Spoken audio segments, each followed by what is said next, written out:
Ever wonder why that weird sport with the funny name has taken over every park, gym, and retirement community in America? What is pickleball, actually? Is it tennis? Ping pong?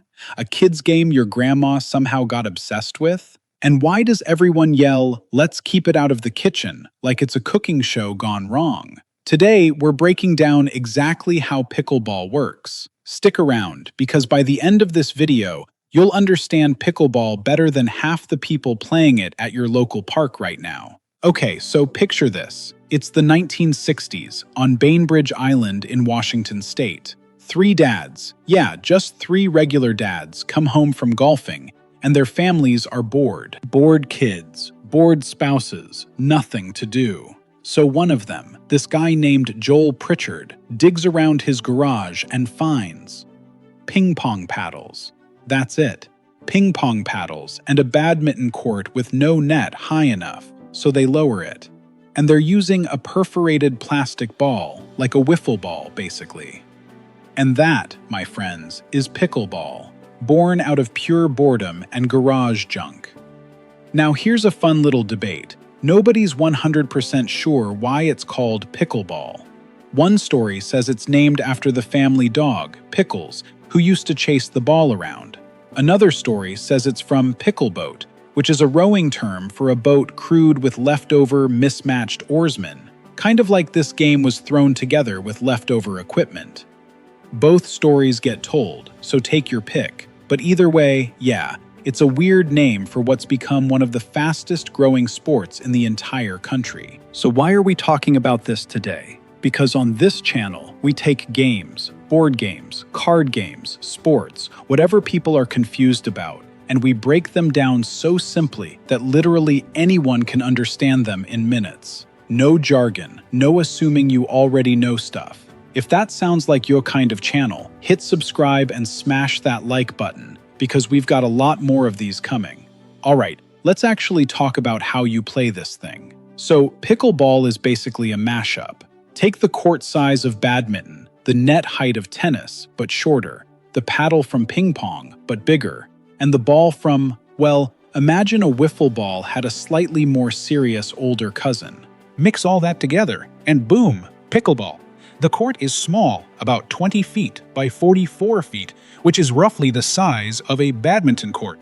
That's actually a big deal, because it means pickleball is way easier on your knees and your lungs than tennis. You're not sprinting corner to corner like you're being chased. This is a huge reason it's popular with older folks, and honestly, lazy people like me too. You can play it one-on-one, called singles, or two-on-two, called doubles.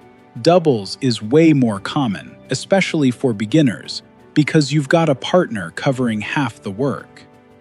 Now, right in the middle of the court, on each side, near the net, there's this section called the kitchen. Officially, it's called the non-volley zone, but nobody calls it that because the kitchen is just funnier and it's stuck. The kitchen is a 7-foot zone right up against the net on both sides. And here's the rule that trips up literally every beginner. You cannot hit the ball while standing inside the kitchen if the ball hasn't bounced yet. If you're standing in that zone and you smash the ball out of the air, what's called a volley, that's a fault. You lose the point. You have to let the ball bounce first if you're in there, or step outside the kitchen to volley it. This rule exists specifically to stop people from just standing at the net and smashing every single ball down at their opponent's feet. Alright, serving. This is where it gets a little quirky, but stick with me. You serve underhand. No big tennis-style overhead smash serves allowed. You've got to hit the ball below your waist, and the paddle has to be moving in an upward motion. You serve diagonally, cross-court, just like tennis. So if you're on the right side, you're serving to the opponent's right side box, diagonally across. Now here's the part that confuses so many new players. The double bounce rule, sometimes called the two bounce rule. After the serve, the receiving team must let the ball bounce once before they hit it back. Then, the serving team must also let that return bounce once before they hit it. So the first two hits of every single rally, serve, and the return of serve, both have to bounce first.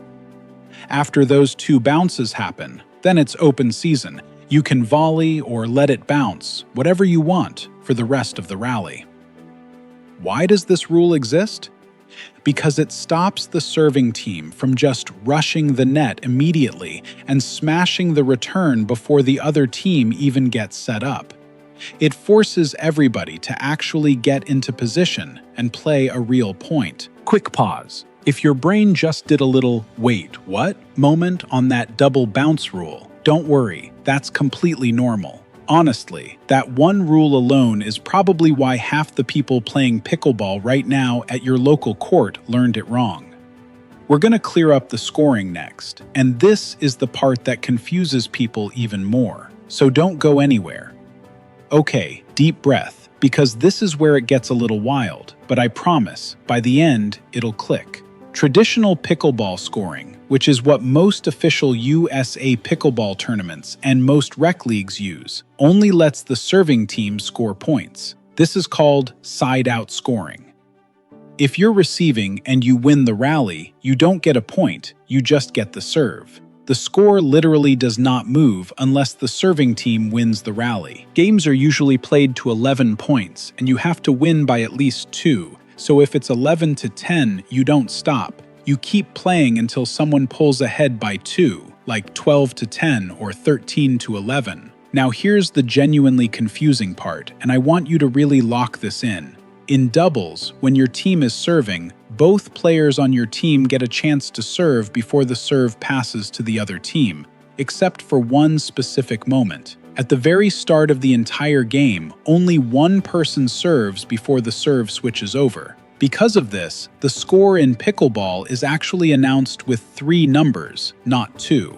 It goes, your team's score, the opponent's team's score, and then whether you're the first or second server on your team, like 4-2-1 or 6-3-2. That third number tells everyone on the court who's currently serving without anyone having to ask. I know.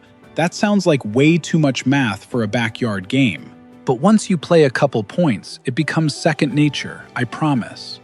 Now, quick honest note here. Some casual pickleball games and a few made-for-TV or exhibition formats use something called rally scoring, where both teams can score points regardless of who's serving, and games are often played to 15 or 21. This is not the standard for most official USA pickleball club and tournament play, but you might run into it depending on where you play or what event you're watching, so if the scoring feels different at your local court, that might be why. Always good to just ask before you start playing, so you're not the one arguing about the score in front of everybody. So how do you actually win a point? A few ways.